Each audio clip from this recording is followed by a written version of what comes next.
All right, let's do some uniform circular motion problems with force. So, 41, cat dozes on a stationary merry-go-round at a radius of 5.4 meters from the center. I'm sure you've seen this before. Then the operator turns on the ride and brings it up to its proper turning rate of one complete rotation every 6 seconds. That sounds like an omega, doesn't it? Sounds like an angular velocity. Is one rotation every 6 seconds. What is the least coefficient of static friction between the cat and the merry-go-round that will allow the cat to stay in place without sliding? So this is like our car driving around turn. So let's say here's the cat, mass of cat, normal force. There's no motion in this up-down direction, but we need to have friction of the static variety pointing toward the center of our circle. And how much? Well, the unbalanced force here is just that static frictional force. There isn't anything else along this line toward the center. And so that must be the thing that's equal to mv squared over r. Or, since this is v squared over r is the same as omega squared r, that's another way of doing that, and it looks like we're closer to having an omega than a v. You could go ahead and just find the v, do a little bit of math. But this is another form for that, right? Just substituting instead of v squared over r, omega squared r. So let's use that. Why not? So the static friction, that's equal to mu times the normal force. And the normal force must be equal to that, is equal to m omega squared r. So the mass of the kitty doesn't matter. And if we're looking for that coefficient of friction, looks like that's going to be omega squared r over g. Omega is, now this is one rotation. I need omega to be in radians per second. So one rotation, that's 2 pi.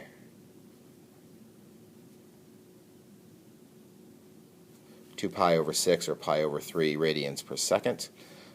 So that's pi over 3 squared times the radius over g. All right, let's crank that out. So pi over 3 squared times 5.4 divided by 9.8, given me a static coefficient of about 0.60. That seems like a reasonable number for a static coefficient. I think I have the answers around here. Yep, that's right. 43. What's the smallest radius of an unbanked flat track around which a bicyclist can travel if her speed is 29 kilometers per hour? Let's see, 29 kilometers, that's 29,000 meters in 1 hour divided by 3,600 seconds. That is about 8.1 meters per second. Now, force diagram is going to look actually exactly like this. So there you go, same force diagram.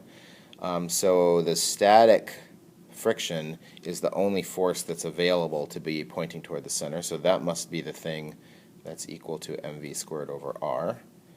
So are we looking for...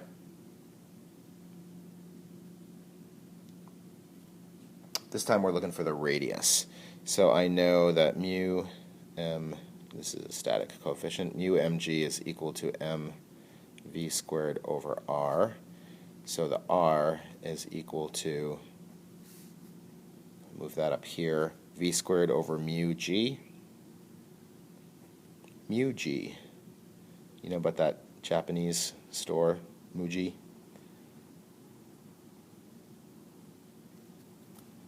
right?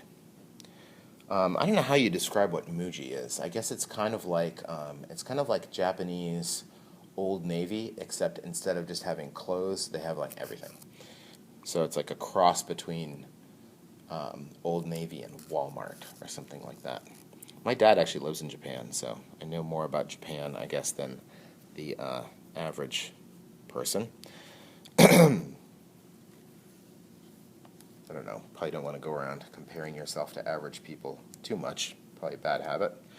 And the static coefficient here is, you guys are all way above normal,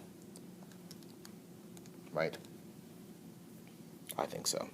About 21, oops, this is meters, the radius. 21 meters is that radius. All right, these are not that hard, huh?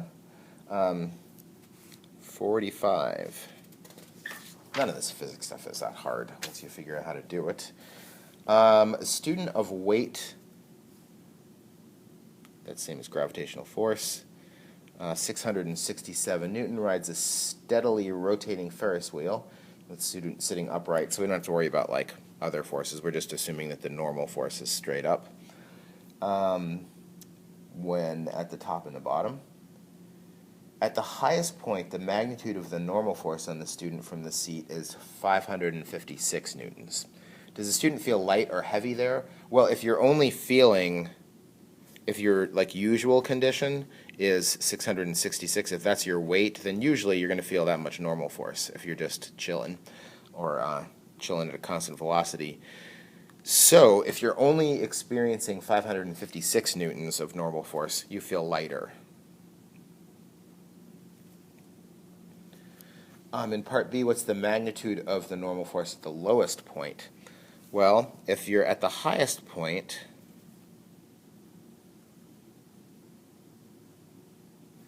the force of gravity is 667 newtons, and the normal force, I'm kind of exaggerating the smallness of that, is 556. Then just like the example that we talked about, driving over the hill and driving through the valley that have the same shape, the gravitational force on you here is the same, and the unbalanced force toward the center has to be the same. So if these are different by 111, excuse me, then there must be 111 more than this when you're at the bottom. The difference has to be the same. So, what's the magnitude at the lowest point? So I guess that's the answer to that question, 778 newtons. That's what they're asking for. In part C, what is the magnitude at the highest point? If the speed is doubled, then what's the magnitude at the highest and lowest point? Well, if we know that the unbalanced force toward the center here is 111 newtons. What direction? Well, toward the center, wherever. So if you're at the top, it's got to be an extra 111 toward the center, so the normal force has to back off. If you're at the bottom, it's got to be up toward the center, so normal force has to provide that extra 111, overcome the gravitational force by that much. Now, the sum of all forces with UCM, uniform circular motion, is mv squared over r. So this is, we need to do a little bit of proportional reasoning here. If you double this, if you double the speed, if you double v, that means you quadruple this. Why? Because the speed is squared. So whatever you do to the speed, that factor is going to get squared here, right? So if that's true, then now the unbalanced force toward the center must be quadruple this, 444 newtons, which means that when you are at the C is the highest point. When you're at the highest point, then the difference between these has to be 444.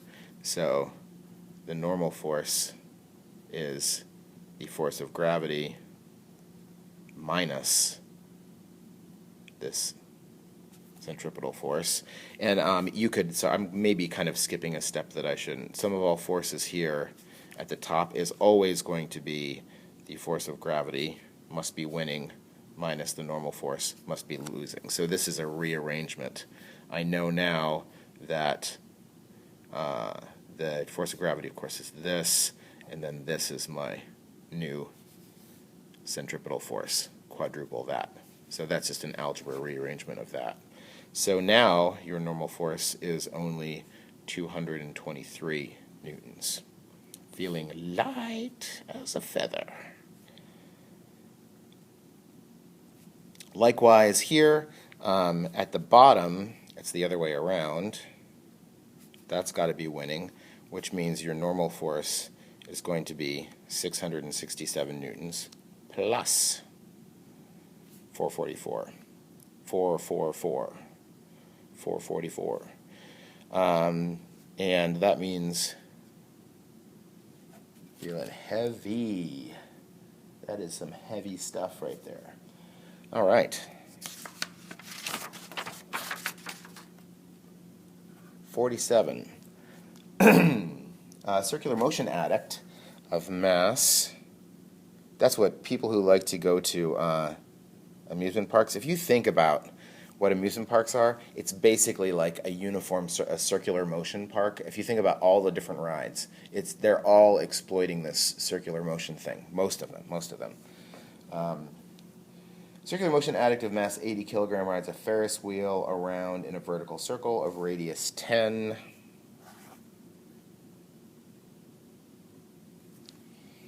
And constant speed of 6.1 meters per second. What's the period of the motion? Okay, so period, we know anything that's moving in a circle, we saw this earlier, is the speed of it is how far, that's the circumference of the circle, over how long did it take. So if you want to know what the period is, that's 2 pi r over v. Algebra happened there.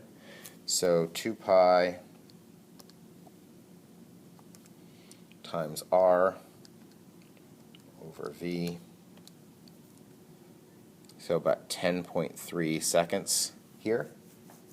Okay. Is that the answer for part A? It is. For part B, what is the magnitude of the normal force on the person at the highest point and the lowest point?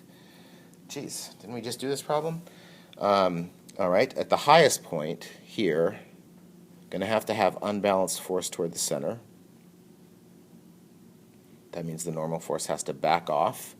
So the sum of all forces is equal to gravitational force minus normal force, and that's mv squared over r is equal to mg minus the normal force. So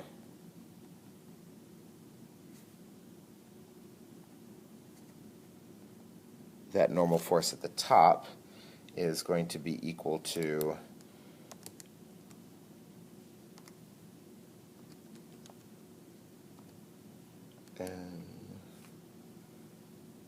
v squared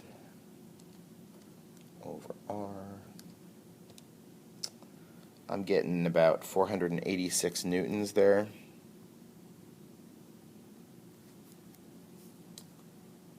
Looks good. And for part C, how about at the lowest point? You can set up the whole thing here, but it's going to be the same thing but with a plus here, because of the new winning direction being up when you're at the bottom. So here in this case, that is going to be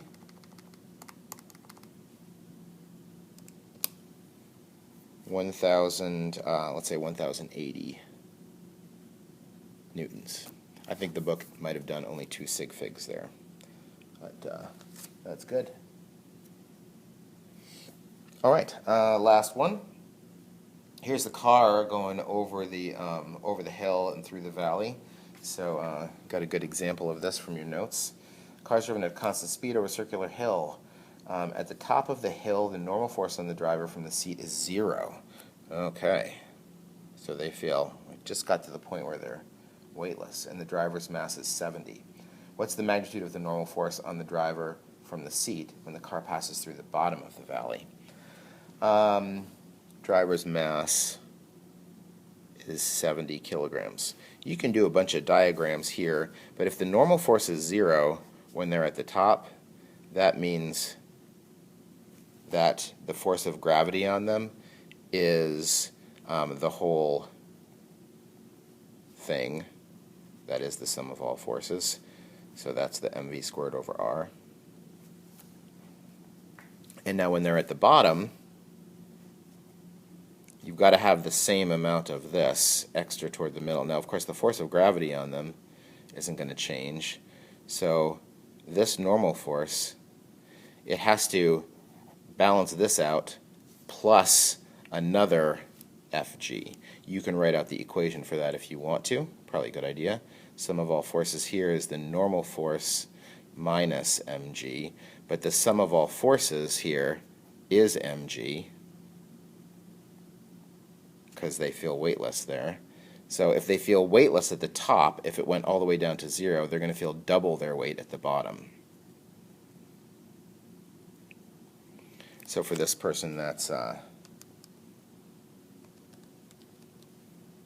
going to be about, let's see how many sig figs, 1,400 newtons. I have 1,372, but I don't think the book's going to like that many sig figs. See if I can match theirs. No, they went with 3 that time. Dang it. So anyway, I got 1,372 newtons is what popped out of my calculator. That's it.